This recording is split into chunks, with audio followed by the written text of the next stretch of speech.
দুপুর বন্ধুরা, এই দেখো আমি এটা কি মাখছি পাটাতে। ছেলের না খুব ঠান্ডা লেগেছে, গলা ব্যথা, সর্দি, হালকা জ্বর। তাই ও তো কালো জিরে আর শুকনো লঙ্কা খালি বেটে দিলে খাবে না। তার জন্য ওকে আলু দিয়ে শুকনো লঙ্কা আর কালো জিরেটা বেটে তারপরে যে আলু দিয়ে মাখা করে দিচ্ছি।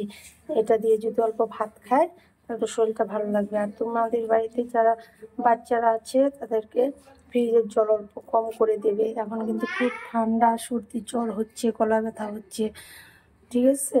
তো শুভ দুপুর বন্ধুদেরকে। আজকে তো একাদশী আমাদের, তাই নিরামিষ হচ্ছে। এই যে ছেলের জন্য সকালে আলু ভাজা করেছিলাম, মেয়ে খেয়েছে, ছেলে খায়নি। আর এই যে নিরামিষ সবজি একটা করেছি, আর কিছু করিনি আজকে। দাদা ভাইও দুপুরে খাবে না, তো ছেলে তো সিদ্ধ দিয়ে খাবে।